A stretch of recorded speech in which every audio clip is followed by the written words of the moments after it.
Assalamualaikum warahmatullahi wabarakatuh.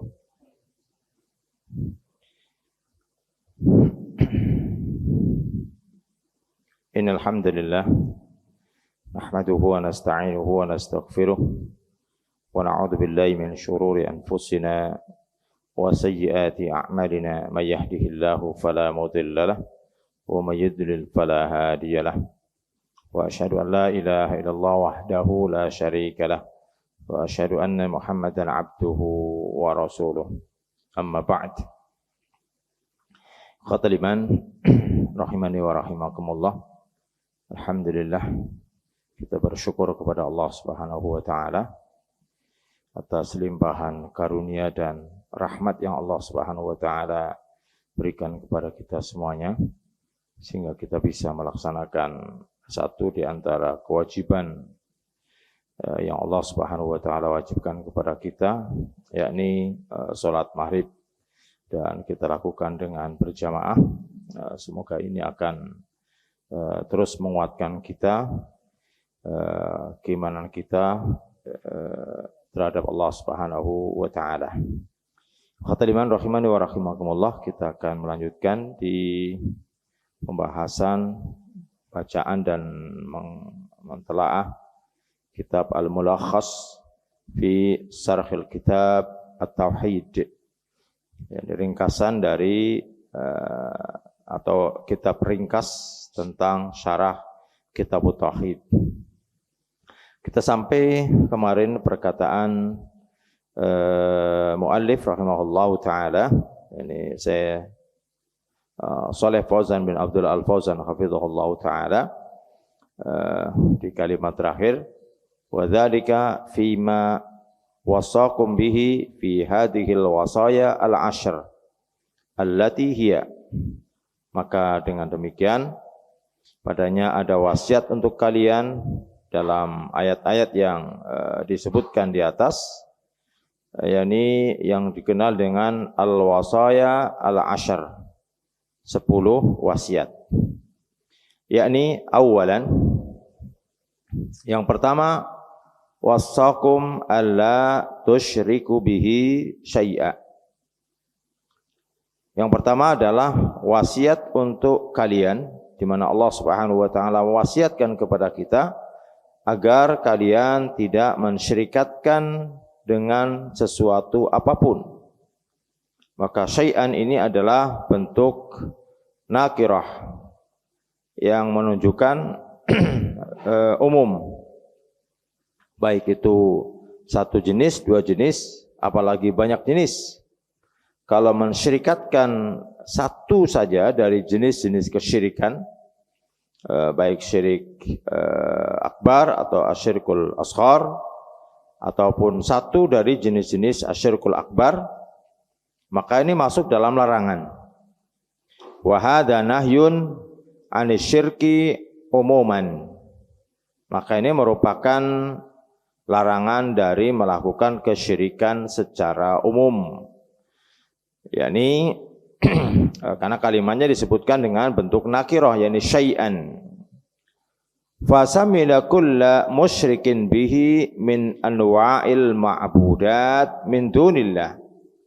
Maka mencakup, kata syamila yakni mencakup, maka mencakup seluruh jenis ataupun bentuk kesyirikan kepada Allah Subhanahu wa taala, min anwa'il ma'budat, di antaranya adalah jenis yakni ma'budat, yakni yang diibadati selain Allah Subhanahu wa taala. Wa kullu musyrikin fihi min anwa'il ibadati, dan setiap kesyirikan yang terjadi padanya adalah merupakan bentuk dari jenis kesyirikan min anwa'il ibadah, dari jenis-jenis ibadah. Artinya ibadah yang tidak ditujukan, yang tidak diperuntukkan kepada Allah Subhanahu wa taala, maka meskipun namanya ibadah, maka dia bukan ibadah kepada Allah Subhanahu wa taala, dan itu adalah merupakan kesyirikan. Ini wasiat yang pertama. Kemudian wasiat yang kedua, tsanian, wa wassakum an tuhsinu bil walidaini ihsana. Ini Allah Subhanahu wa taala mewasiatkan kepada kalian, yani kepada kita semuanya, agar berbuat baik kepada kedua orang tua, ihsanan, dengan perbuatan yang baik. Bibirrihima wa hifdzihima wa siyanatihima wa ta'atihima fi ghairi ma'siyatillah. Yani dengan berbuat baik kepada keduanya, menjaga keduanya, dan mematuhi keduanya dalam perkara-perkara yang bukan kemaksiatan kepada Allah Subhanahu wa taala. Karena kalau itu merupakan kemaksiatan kepada Allah Subhanahu wa taala, maka Allah Subhanahu wa taala berfirman, "Wa in jahadaka 'ala an tusyrik," dan seterusnya. Dan sekiranya yakni engkau dipaksa untuk mensyirikatkan Allah Subhanahu wa taala, maka wala tuti'huma, janganlah mentaati kepada keduanya. Kemudian watarkit tarafu alaihima, dan hendaklah menjauhi, meninggalkan dari mengangkat suara di depan keduanya. Jadi melebihkan suaranya, artinya suaranya lebih keras daripada suara kedua orang tuanya. Ketika orang tuanya mengucapkan atau memerintahkan sesuatu, kemudian anaknya dia mengangkat suara lebih tinggi daripada suara orang tuanya. Ini yang kedua, wasiat yang kedua dari 10 wasiat. Wasiat yang ketiga, tsalitsan, wa wassakum alla taqtulu auladakum. Allah Subhanahu wa taala mewasiatkan kepada kalian agar jangan membunuh anak-anak kalian min imlaq, karena miskin. Kemarin kita sebutkan sebab membunuh anak karena 3, karena miskin, karena takut miskin, karena untuk mempersembahan kepada berhala, atau ada yang lain karena merasa malu, aib ketika memiliki anak perempuan. Dan ini yang terjadi di masa jahiliyah. Yang boleh jadi yang keempat ini di masa sekarang mungkin tidak ada atau kita tidak menjumpai. Tapi 3 yang pertama sangat mungkin, takut miskin, atau karena miskin, atau karena dia mengorbankan anaknya sampai membunuhnya untuk berhala-berhala yang mereka ibadati.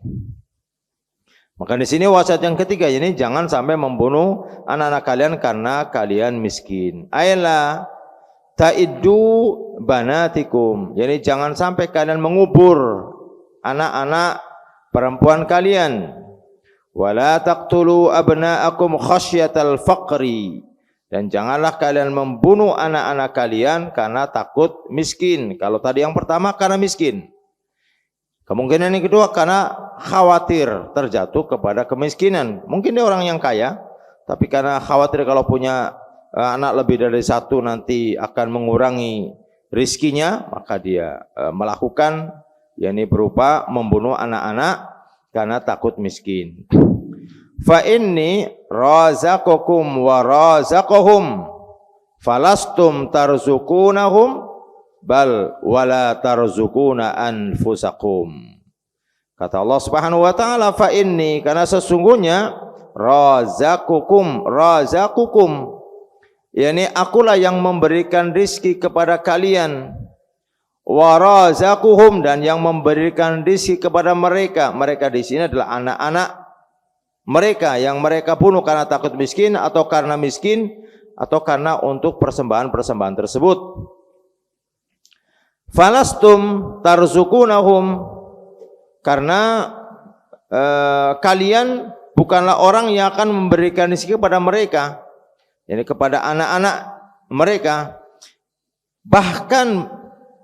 Bahkan bukan hanya yakni tidak memberi rezeki kepada mereka, bahkan kata beliau wala tarzuquna anfusakum, bahkan kalian sendiri tidak bisa memberikan rezeki untuk kalian. Artinya Orang yang membunuh anak-anaknya, dia pun sendiri sebenarnya tidak bisa memberikan rizki untuk dirinya. Ini wasiat yang ketiga di ayat tersebut. Kemudian wasiat yang keempat, wa wassakum alla taqrabul fawahish ma dhahara minha wa ma batan. Yang keempat, yakni Allah Subhanahu wa taala mewasiatkan kepada kalian agar jangan mendekati fawahish. Ini perbuatan kotor, perkataan kotor, atau perbuatan keji. Baik yang nampak dari perbuatan kotor tersebut atau yang tidak nampak, yang batin. Ayul ma'asi zahiratun wal khafiyatu. Yakni maksudnya adalah maksiat yang tampak atau maksiat yang tersembunyi. Ini kalimat ma dhahara minha wa ma batan. Maknanya baik itu maksiat yang terang-terangan atau maksiat yang dikerjakan dengan cara sembunyi-sembunyi. Meskipun keduanya memiliki hukum yang berbeda. Karena maksiat yang dikerjakan dengan terang-terangan ini bisa jadi antara dua. Jadi orang ini melakukan apa yang disebut dengan istilah mujahirin. Kata Nabi yang mulia sallallahu alaihi wasallam, kullu ummati mu'afan illal mujahirin. Setiap umatku itu ada peluang untuk dimaafkan. Artinya ketika dia berdosa, maka Allah Subhanahu wa taala memiliki kewenangan, memiliki otoritas untuk memaafkan. Illal mujahirin, kecuali orang yang melakukan dosa dengan terang-terangan. Jadi orang yang melakukan saat melakukan dosa tidak ada orang yang tahu, kemudian dia bercerita, akhirnya orang menjadi tahu. Ini masuk dalam kategori mujahir, dan mujahir ini masuk dalam kategori orang yang tidak diampuni oleh Allah Subhanahu wa taala. Nah, adapun kemungkinan yang kedua, orang yang melakukan terang-terangan karena boleh jadi nggak tahu. Kalau itu merupakan sesuatu yang masuk dalam kategori dosa, sehingga dia melakukan perkara tersebut, dianggap itu bukan sebagai sesuatu dosa. Nah, orang yang seperti ini dimaafu. Orang yang seperti ini diberikan maaf. Nah, yang kedua adalah orang yang melakukannya dengan cara sembunyi-sembunyi. Ini orang yang mencari, atau dia memang ketika dia ada depan orang dia dia tidak melakukannya, tapi ketika sendirian dia melakukannya. Ini orang yang melakukan di antara dua, dengan terang-terangan ataupun dengan sembunyi-sembunyi. Maka di sini Allah Subhanahu wa taala mewasiatkan agar jangan mendekatinya. Jadi, perintahnya mendekatinya saja tidak boleh. Maka melakukannya tentu lebih tidak boleh. Karena mendekatinya saja tidak boleh, apalagi melakukannya. Kemudian khamisan, yang kelima, wa wassakum alla taqtulun nafsal lati kharramallahu qatlaha. Yang kelima adalah Allah Subhanahu wa taala mewasiatkan kepada kalian agar jangan membunuh jiwa yang Allah Subhanahu wa taala mengharamkan untuk membunuhnya. Wa hiya nafsul mu'minatu wal mu'ahadatu illa bil haqq. Yakni jiwa seorang mukminah atau jiwa seorang yakni muahad atau muahadatun, yakni seorang kafir yang ada perjanjian dengan kita. Karena kafir ada tiga, kafir harbi, kafir muahad, dan kafir dhimmi atau kafir dhimmi. Yang mereka semuanya masing-masing memiliki hak yang berbeda. Kafir harbi, maka ini orang yang memerangi dan harus diperangi. Adapun kafir yang muahad dan kafir yang dhimmi, maka ini mereka dijaga. Bahkan memerangi mereka sama dengan memerangi Nabi yang mulia sallallahu alaihi wasallam. Tidak boleh memerangi mereka. Kafir dhimmi adalah tetangga-tetangga kita. Mereka kafir dan mereka menjadi tetangga kita.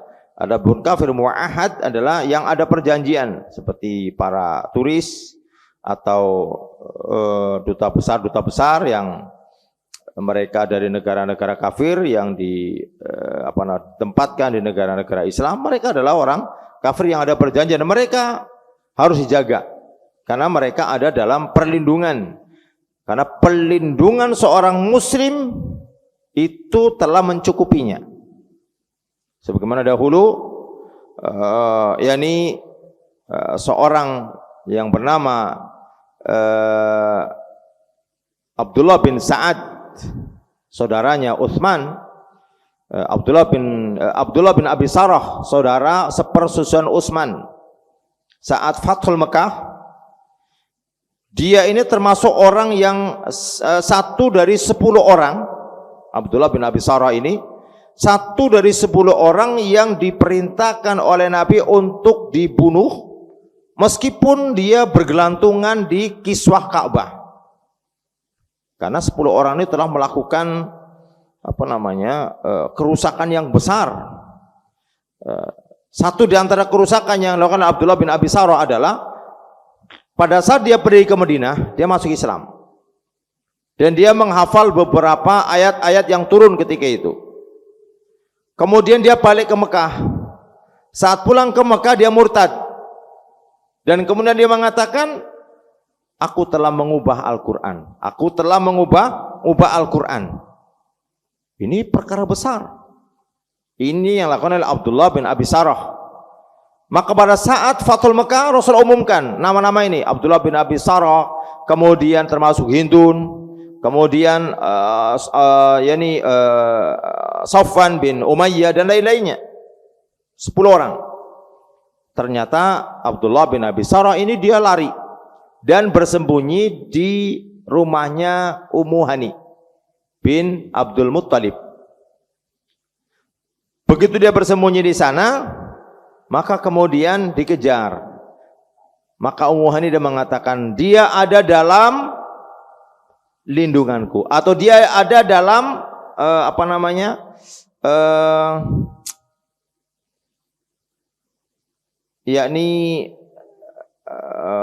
pengawasan dia. Artinya dia melindunginya, dia dalam pelindunganku.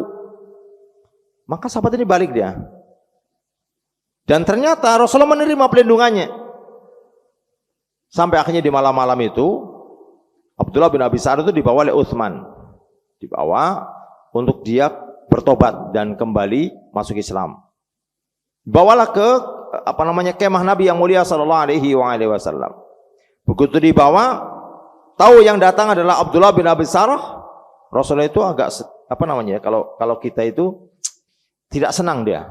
Sehingga ketika dia mengucapkan syahadat, seolah-olah Rasulullah itu belum menerima. Sampai 3 kali Utsman mengatakannya, Rasulullah, Abdullah bin Abi Sarah dia akan menyatakan keislamannya. Rasulullah itu belum respon.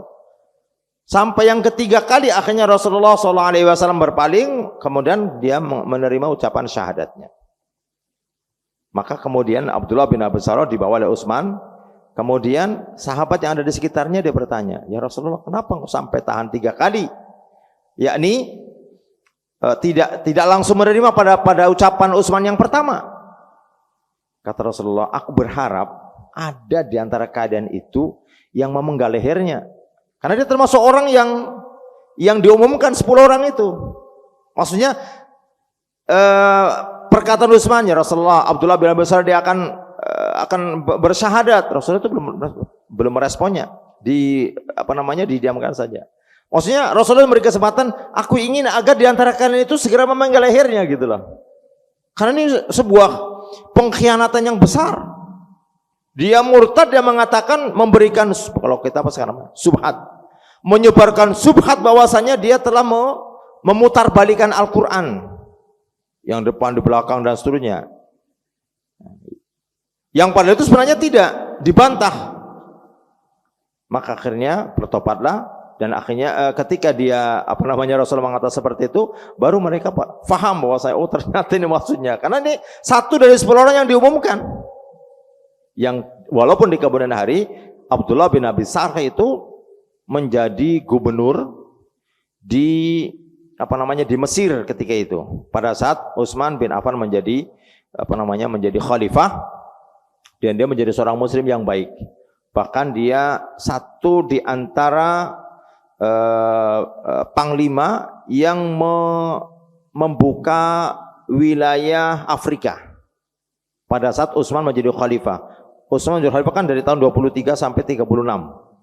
Nah, di antara itu saya tidak teringat di tahun berapa, tapi pada masa pemerintahan Utsman dia mengutus dia menjadi panglima membuka wilayah Afrika. Sampai kemudian ketika itu dia memberikan 1/5 dari harta rampasannya, karena 1/5 kan diberikan kepada, kalau masa itu kan Rasulullah, namanya khumus, diberikan kepada Rasulullah SAW. Tapi Utsman ketika itu yang pemimpin, memiliki wewenang untuk memberikan kepada siapa saja. Ternyata diberikan kepada Abdullah bin Abi Sarh. Nah, ini yang kemudian oleh Abdullah bin Sabah dan lain-lainnya menjadikan fitnah bahwasanya yang mereka istilahkan istilah KKN. Nah, itu ada disebutkan secara detail dalam dalam kitab Hiqbah Minat Tarikh yang ditulis oleh Syekh Muhammad Utsman Al-Khamis dalam buku yang cukup tebal. Nah, itu kisahnya disebutkan di sana, subhat yang muncul sampai terbunuhnya Utsman. Itu ada 13 subhat yang disebarkan oleh Abdullah bin Sabah. Salah satunya itu Utsman melakukan KKN. Nah, bagi antum yang dulu waktu usia yang lahir tahun 70-an, mungkin antum membaca buku SKI, buku sejarah Islam, itu ada salah satu tercelanya Utsman adalah melakukan KKN. Nah, tapi buku ini alhamdulillah sekarang sudah sudah ada perbaikan dan sepertinya saya baca sekarang sudah nggak ada lagi sejarah yang seperti itu. Tapi mungkin ini buku-buku Syiah itu masih ada karena mereka sangat benci sekali. Taib. Ini yakni poin yang ke-5. yakni tidak dibenarkannya membunuh jiwa yang diharamkan oleh Allah Subhanahu wa taala, berjiwa seorang mukmin atau seorang muahad kecuali dengan hak. Haknya itu 3 saja. Seorang muslim yang murtad, seorang yang membunuh dengan sengaja, karena orang yang membunuh dengan tidak sengaja dia hanya diwajibkan untuk membayar diyat. Kalau orang yang membunuh dengan sengaja boleh membayar diyat kalau ahli warisnya yang minta, atau bahkan memberikan maaf. Dan itu pernah terjadi di tahun 2010 di Saudi. Jadi seorang pegawainya dia membunuh anaknya, membunuh anak majikannya itu. Tahu bagaimana, intinya sampai terbunuh. Pada saat sudah mau dieksekusi ini, sebelumnya ditanya nih, gini gimana nih, mau minta diyat? Karena kalau dia terus mereka bayar, atau laksanakan hukum kisos. Sudah pedang mau diangkat, tiba-tiba datang salah seorang dari ahli warisnya. Dia mengatakan, aku maafkan. Sampai orang yang mau kalau bahasa kita saking senangnya sampai dia sujud, tapi kemudian dilarang. Jadi kalau membunuh dengan tidak sengaja maka dia harus membayar ganti. Gantinya berapa? 10? 100. 10 itu masa jahiliyah dulu. Pada masa jahiliyah 10, 1 jiwa 10. Tapi setelah kasus undi ayahnya Rasulullah SAW, Abdullah, kan diundi sampai 10 kali. Setelah 10 kali baru keluar unta. Dari 1 sampai 10 keluar nama Abdullah terus. Sampai 100. 100 ekor itu kemudian oleh Nabi, pada masa Nabi diutus, ditetapkan 1 orang gantinya adalah 100 ekor unta. Dan itu pernah dilaksanakan pada saat seorang muslim, pada saat terjadinya perang Bi'ru Ma'unah. Karena seorang muslim salah membunuh seorang yang dia ada perjanjian dengan Nabi. Artinya dia ada termasuk suku yang sudah ada ikatan dengan Nabi. Ketika dia pulang dari perang Bi'ru Ma'unah ini, 1 orang selamat. Kemudian ada 1 kaum yang dia arahnya dari kaum yang tadi memerangi, dianggapnya dia termasuk 1 kaum itu. Dari Bani Kalb. Maka beristirahat di situ 1 orang ini, dia berpikir ini lawan ini. Jadi pada saat dia tidur bunuh dia. Pada saat tidur bunuh.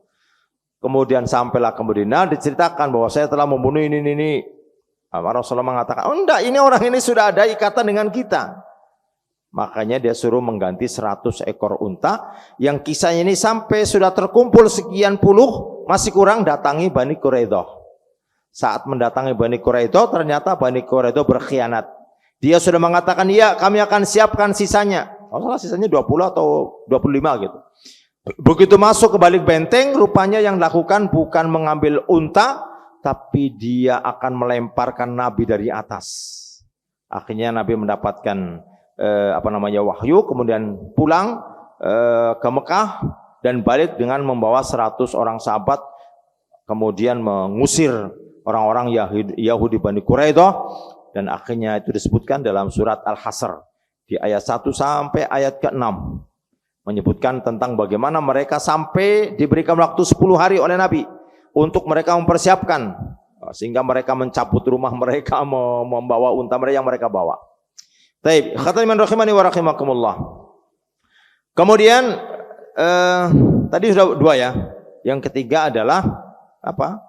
Wanita laki-laki yang zina muhsan, ini yang dibunuh dengan cara hak. Kemudian alladzi yubihu qadlaha min qisasin aw zinan ba'da ihsanin aw riddatin ba'da islamin. Ini yang tadi kita sebutkan. Adapun dibolehkannya untuk membunuhnya pertama karena qisas. Karena seorang dia membunuh dengan sengaja, bukan membunuh dengan tidak sengaja. Atau seorang melakukan zina setelah dia nikah, atau zina muhsan, atau seorang yang keluar dari Islam. Orang yang sudah muslim dan keluar dari Islam. Maka tadi Abdullah bin Abi Sarh, Rasulullah perintahkan untuk dibunuh. Tapi kemudian Allah Subhanahu wa taala menghendaki yang lain. Akhirnya beliau selamat dan dia menjadi seorang muslim yang baik. Kemudian yang keenam, sadisan wa wassakum alla taqrabu malal yatim. Allah Subhanahu wa taala mewasiatkan kepada kalian agar jangan mendekati harta anak yatim. Artinya kalimat taqrabu ini mendekati, ini mengambil tanpa hak, mengambil tanpa ma'ruf. Wa huwa memberikan ta'rif apa itu yatim? Wa huwa tiflul ladzi mata abuhu. Yatim itu adalah anak kecil yang ditinggal mati oleh ayahnya. Jadi kalau anak kecil ditinggal mati oleh ibunya itu bukan namanya yatim. Kalau di kita ada istilah tambahan piatu, enggak ada. Yang yatim itu hanya anak kecil yang ditinggal mati oleh ayahnya. Dan itu akan hilang kata yatim saat dia telah dewasa. Saat telah dewasa. Dan ketika dewasa bukan sebutan yatim. Tapi kalau dia tidak memiliki harta yang cukup, maka sebutan miskin atau fakir. Yatim batasnya sampai kepada usia balik saja. Baik. Illa billati hiya ahsanu min tasrifihi bima yahfaduhu.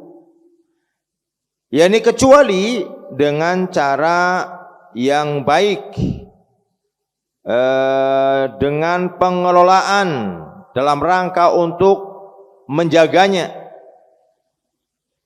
ataupun wayunammihi lahu, atau untuk mengembangkan harta si yatim, hatta tadfa'uhu ilaihi, kemudian nantinya akan diberikan kembali atau dikembalikan kepadanya, khina yablughu asyuddah, saat anak yatim itu telah sampai pada usia matang atau usia dewasa. Kata hatta di dalam Al-Quran ada kalimat hatta yablughu asyuddah, itu maknanya ketika orang itu disebutkan di belakangnya tak hatta yablughu asyuddah arba'ina sanah, yakni ketika seorang matang itu setelah usianya 40 tahun. Maka 40 tahun itu memiliki waktu yang bisa dikatakan penentuan. Usia 40 tahun, kalau setelah 40 tahun dia orang orang yang masih dalam keadaan jelek, maka biasanya Biasanya ya, bukan berarti, karena sejarah juga ada seperti Fudail bin Iyad itu bertobat di usia 40 tahun, akhirnya menjadi ulama, dan Fudail bin Iyad termasuk satu dari gurunya Imam Syafi'i, gurunya Sufyan bin Uyainah. Beda dengan Qadhi Iyad ya, karena dua nama yang sering keliru ini. Qadhi Iyad dan Fudail bin Iyad, duanya beda. Kalau Qadhi Iyad itu ulama yang hidup di tahun 451. Kalau Fudail bin Iyad itu jauh, di tahun 187 Hijriah meninggalnya. Taib. Khotanimin rahimani wa rahimakumullah. Jadi diberikan pada usia telah matang atau telah dewasa. Maksudnya adalah ar-rusda wa zawalas safahi ma'al bulughi. Ini maksudnya ketika dia sudah pandai atau sudah zawalas safahi, sudah hilang dari kebodohan. Jadi kebodohannya sudah tidak ada lagi, sehingga dia sudah sampai pada usia baligh, artinya sudah dewasa. Maka pada saat itu orang yang mengelola atau orang yang diamanai harta anak yatim diberikan. Maka di sini ada kalimat, yakni illa billati hiya ahsan. Kalau ternyata si pengelola anak yatim itu dia kesulitan, maka boleh menggunakan anak yatim itu sebatas keperluannya saja, mungkin untuk makan.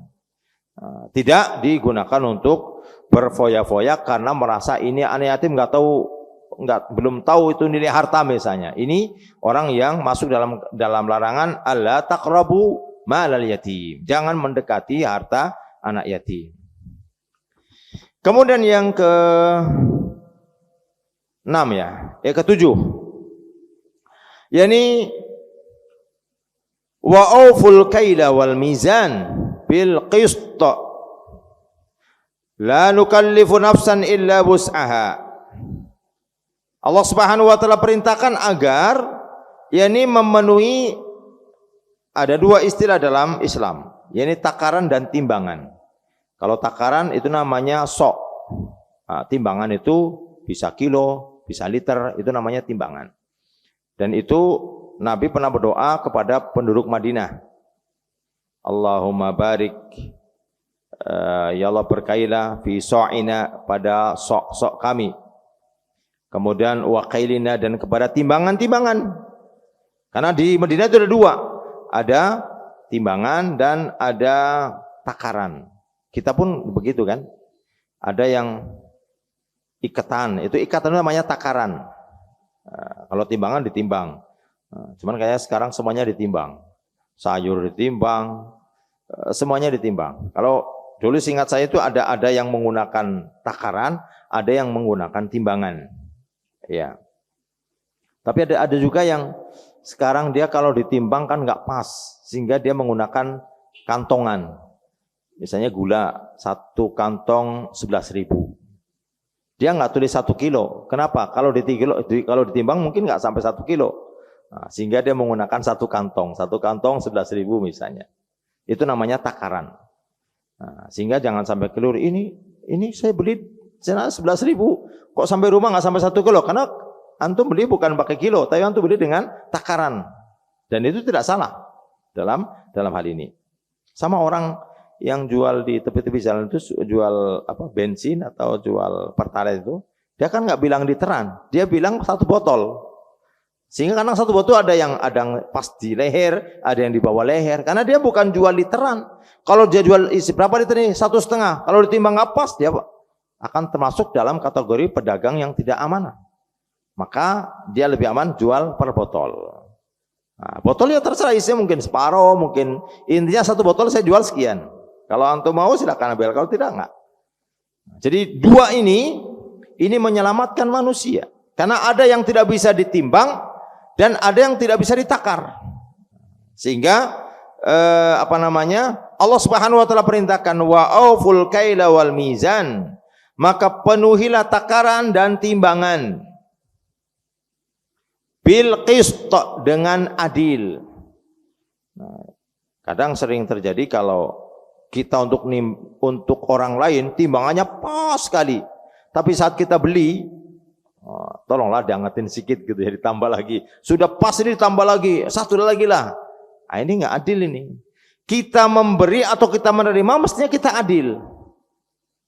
Nah, ini perintah Allah Subhanahu wa taala, wa auful kaila wal mizan bil qist. Dan penuhilah timbangan, penuhilah takaran dan timbangan dengan adil. La nukallifu nafsan. Allah Subhanahu wa taala tidak membebani satu jiwa pun illa wus'aha, kecuali dengan batas kemampuannya. Maksudnya adalah aqimul adla fil akhdi wal i'ta. Yani tegakkanlah keadilan baik dalam mengambil, kalau kita beli tadi itu, wal i'ta, atau ketika kita memberi berarti kita menjual. Jadi pada saat kita membeli atau pada saat kita menjual harus adil. Dan hari ini kayaknya memang terutama di pasar-pasar tradisional sebagian ya, mana mereka timbangan kadang-kala kita beli di sana 1 kilo, pas dilihat itu jarumnya, begitu ditimbang dengan timbangan yang normal sampai rumah ternyata nggak sampai 1 kilo. Dan ini satu di antara yang menjadi sebab hilangnya keberkahan. Satu dari sebab hilangnya keberkahan. Ya mungkin di satu sisi mungkin pedagangnya, tapi ini keberkahannya akan menyebar kepada orang banyak. Maka ini yang Allah Subhanahu wa taala sebutkan, ini aqimul adla fil akhdhi wal i'ta. Ini hendaklah menegakkan keadilan baik pada saat membeli atau pada saat menjual, pada saat mengambil atau pada saat memberi.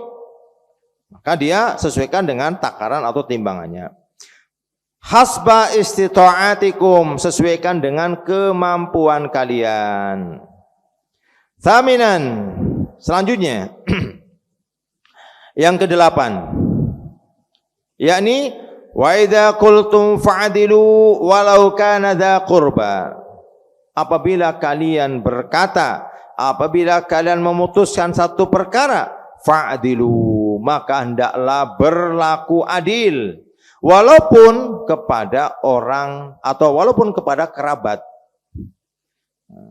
Nah, memang sering ada kalanya kita kalau sama orang bisa kita tegas, ini salah, ini tidak benar. Tapi begitu ada hubungannya dengan kerabat kita, biasanya agak sedikit melunak. Ini masuk dalam, yakni apa yang Allah Subhanahu wa taala maksudkan. Ini apa? Wa idza qultum fa'dilu walau kana dza qurba. Ini apabila engkau berkata, apabila engkau memutuskan, maka hendaklah berbuat adil, meskipun orang itu adalah saudara kita, kerabat kita. Amara bil adli fil qawli 'alal qurbi wal ba'idi ba'dal amri bil adli fil fi'li. Ini Allah Subhanahu wa taala memerintahkan untuk berbuat adil dalam ucapan kepada karib kerabat, baik yang jauh ataupun yang dekat setelah perintah ini. Ini bil adli fil fi'li, berbuat adil dalam perbuatan. Maksudnya perkataan dan perbuatan diperintahkan untuk seorang itu berlaku adil. Kemudian selanjutnya yang ke-9, wa bi ahdillah ay wasayyatahu allati wasaqum biha. Wa bi ahdillah, yani perjanjian, ini perjanjian Allah Subhanahu wa taala. Ini Allah Subhanahu wa taala mewasiatkan dengan wasiat kepada kalian, biha, padanya, aufu, yakni tunaikan, penuhi. Ai inqadu lidzalika, yakni hendaklah seorang itu yakni tunduk, patuh terhadap perkara tersebut, bi an tuti'uhu fima amara bihi wa naha anhu, dengan mematuhi perkara apa yang Allah Subhanahu wa taala perintahkan dan apa yang Allah Subhanahu wa taala larang. Wa ta'malu bi kitabihi wa sunnati Nabi sallallahu alaihi wasallam, dan hendaklah seorang itu beramal dengan apa yang Allah Subhanahu wa taala firmankan dan sunnah nabinya yang mulia sallallahu alaihi wa ala alihi wasallam. Kemudian yang ke-10, wa anna hadza sirati mustaqima fattabi'uhu, dan sesungguhnya inilah jalanku yang lurus, maka ikuti dia. Wala tattabi'us subula, dan janganlah ikuti jalan-jalan yang jumlahnya banyak. Fatafarraqa bikum, yang akan mencerai-beraikan kalian an sabilihi, dari jalan Allah Subhanahu wa taala. Kata beliau, alladzi usitukum bihi fi hatainil ayataini min tarkil manhiyat. Maknanya adalah yakni yang diwasiatkan kepada kalian dengannya pada dua ayat tersebut, yakni meninggalkan yang dilarang.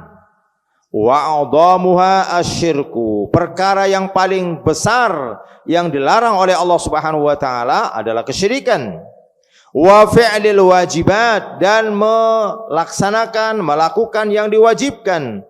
Wa a'dhamuha at-tauhidu, dan perkara yang terbesar, perkara yang teragung dari sebuah perintah adalah mentauhidkan Allah Subhanahu wa taala. Maka keduanya ini beliau sebutkan huwas siratul mustaqim. Itulah jalan yang lurus. Jadi meninggalkan larangan, mengerjakan perintah, meninggalkan larangan yang terbesar adalah meninggalkan kesyirikan.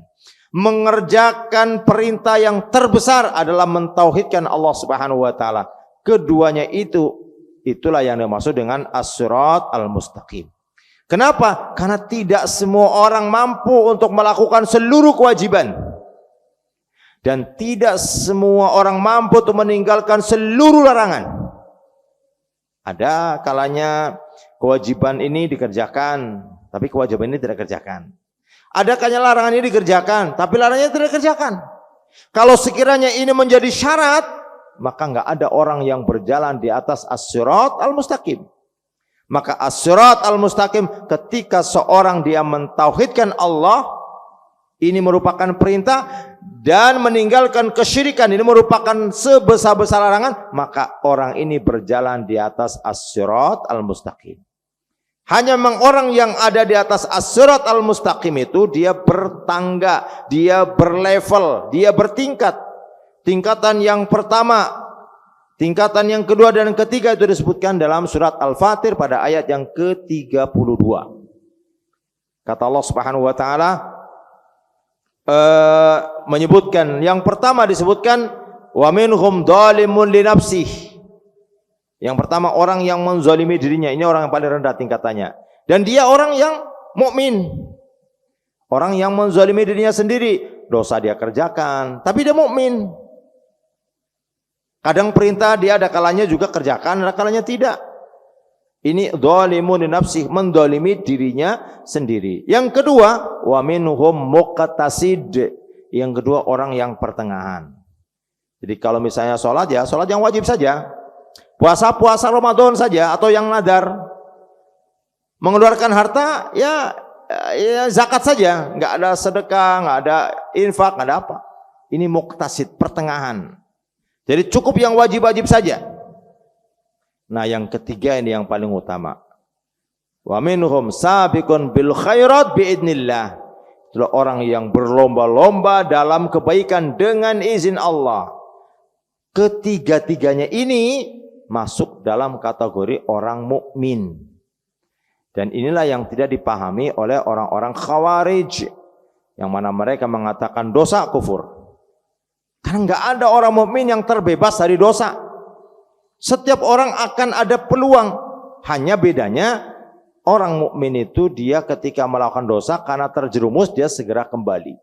Tapi orang-orang munafik ketika berbuat dosa dia mencari hujjah, mencari pembela agar dosa yang dikerjakannya itu atau kesalahan yang dia lakukan terkesan menjadi sesuatu yang benar, sehingga dihiasi, akhirnya orang bingung, ini sebenarnya benar atau salah. Nah, orang mukmin tidak, begitu dia melakukan kesalahan diakui dan dia kemudian rujuk kepada kebenaran. Maka ini kalimat yang sangat indah yang beliau sebutkan, bahwasanya huwa as-siratul mustaqim. Dia itulah yang disebut dengan as-sirat al-mustaqim. Ini orang yang mentauhidkan Allah Subhanahu wa taala dengan kadarnya, dan orang yang meninggalkan syirik dengan kadarnya. Karena orang yang meninggalkan syirik boleh saja meninggalkan syirik besar, tapi syirik kecil mungkin masih mengerjakan.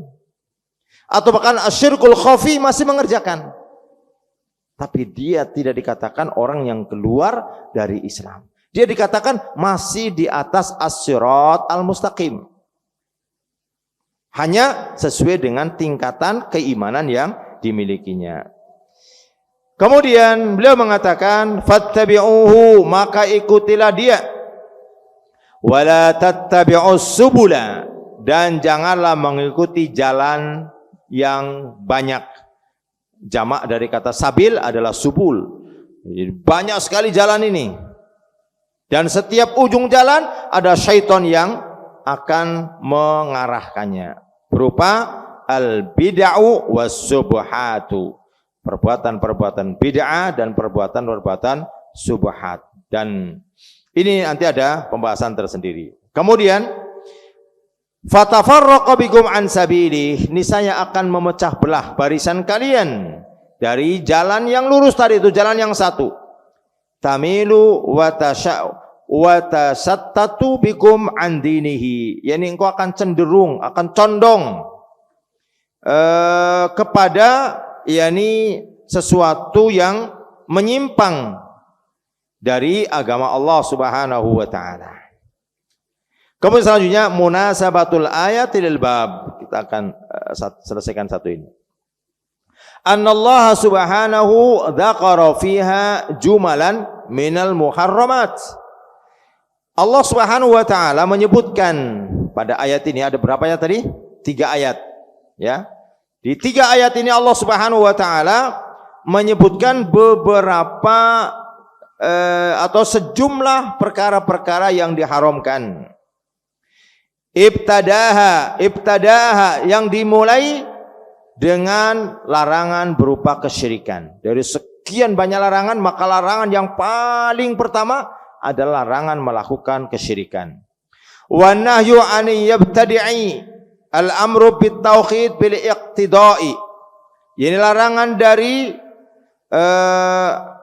yastada'iyu, yang padanya memiliki konsekuensi perkara atau al-amru bit tauhid.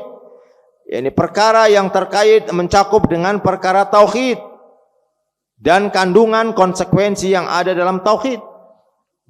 Karena kalau dilihat dari kalimat la ilaha illallah ada 2 rukunnya, menafikan dan menetapkan. Menafikan saja kufur, menetapkan saja syirik. Maka dia kandungannya adalah menetapkan, menafikan dan kemudian menetapkan. Fadalla dzalika ala anna tauhida, maka padanya menunjukkan bahwasanya tauhid aujabul wajibat, perkara wajib yang paling wajib. Perkara wajib yang paling wajib. Wa anna syirka a'dhamul muharramat, dan bahwasanya syirik merupakan sebesar-besar larangan. Ini kaitannya ayat ini dengan bab yang sedang dibahas. Kemudian faidah yang bisa kita ambil. Pertama, anna syirka a'dhamul muharramat wa anna tauhida aujabul wajibat. Yang pertama, bahwasanya kesyirikan adalah sebesar-besar perkara yang diharamkan. Dan tauhid sewajib-wajibnya perkara yang diwajibkan. Kemudian yang kedua, agungnya hak orang tua, besarnya hak orang tua, sehingga diperintahkan kita yakni untuk berbakti kepada orang tua, dan disandingkan setelah perintah untuk beribadah, setelahnya yakni wabil walidaini ihsana, dan kepada kedua orang tua adalah berbuat baik. Ini menunjukkan kedudukan yang sangat agung terkait dengan berbakti kepada kedua orang tua. Kemudian yang ketiga, yang diharamkannya membunuh jiwa tanpa hak. Baik dia idza kana al-maqtul min dzawil qurba. Ya, ini lebih-lebih kalau yang dibunuh adalah orang-orang yang ada hubungan kekerabatan. Secara umum, yakni haram hukumnya membunuh jiwa tanpa hak. Nah, lebih-lebih lagi ketika membunuh yang ada hubungan kekerabatan. Karena di sini disebutkan di sini adalah wala taqtulu anfusakum wala taqtulu auladakum min imlaq. Jangan kalian membunuh anak-anak, itu kerabat. lebih besar lagi. Kalau membunuh secara umum itu adalah perkara yang dilarang, maka membunuh yang ada hubungan kerabat tentunya lebih besar lagi larangannya. Kemudian yang keempat, tahrimu akli malil yatim. Haram hukumnya memakan harta anak yatim. Wa masyru'iyatul amali ala islahihi, dan disyariatkannya justru beramal atau mengambil dalam perkara untuk mengambil maslahat saja, untuk islah saja, dikembangkan, kemudian diusahakan. Nah, kalau seperti ini boleh diambil, tapi itu dikembangkan, diusahakan, atau bahasa kita sekarang diinvestasikan, sehingga pada saatnya nanti harta itu justru makin menjadi besar ketika diberikan kepada anak yatim saat anak yatim telah menjadi dewasa. Kemudian yang kelima, yakni kewajiban untuk berbuat adil, baik dalam perkataan atau dalam perbuatan, baik kepada orang yang dekat ataupun kepada orang yang jauh. Yang ini adalah merupakan ujian, karena ketika kita bisa bersikap tegas kepada orang-orang yang jauh, maka semestinya begitu juga terkait dengan masalah yang hak dan yang batil ketika menimpa kepada orang yang ada hubungan kekerabatan. Yang keenam, kewajiban untuk memenuhi janji. Kewajiban untuk memenuhi janji. Ini tidak terbatas kepada orang mukmin atau kepada orang kafir. Ketika kita berjanji, maka wajib untuk memenuhinya. Tidak disyaratkan bahwa dia seorang muslim. Yang disyaratkan seorang muslim ketika syariat menetapkan syarat itu, seperti sholat atau zakat atau puasa, itu ada syarat itu. Nah, memenuhi janji nggak ada. Bahkan termasuk hubungan dengan orang-orang kafir, seperti pada kondisi-kondisi tertentu orang kafir mungkin bisa berhak menerima zakat, walaupun asalnya zakat diberikan kepada fakir dan miskin dari kalangan muslim, tapi pada kondisi-kondisi tertentu mungkin bisa diberikan kepada orang-orang kafir dalam rangka untuk ta'liful qulub. Tapi ini pada kondisi tertentu yang perlu ada kajian, analisa, bukan semata-mata karena hawa nafsu. Kemudian yang ketujuh, yakni kewajiban untuk ittiba, mengikuti agama Islam dan meninggalkan meninggalkan apa yang di situ adahu, musuh ya. Lawannya berarti ya, meninggalkan yakni agama lawannya, musuhnya. Jadi kewajiban untuk mengikuti agama Islam ini adalah apa-apa yang Allah Subhanahu wa taala perintahkan dan meninggalkan apa-apa yang menjadi lawannya. Kemudian anna tahlila wa tahrima haqqullah. Ini yang paling penting, bahwasanya penghalalan dan pengharaman itu hak Allah. Jadi nggak boleh seorang karena tidak suka kemudian ini nggak boleh, haram. Atau karena suka, ini nggak apa-apa, halal. Maka ini bukan hak kita. Penghalalan dan pengharaman itu mutlak milik Allah Subhanahu wa taala, kecuali pelarangan karena melihat adanya maslahat. Seperti tenaga medis ketika bapak jangan makan ini, ya itu bukan karena haram dan bukan karena halalnya, tapi karena melihat ada maslahat atau mafsadat ketika seorang itu mengkonsumsi bahan-bahan tertentu. Demikian ikhwatal iman rahimani wa rahimakumullah. Kalau tidak ada pertanyaan, ya.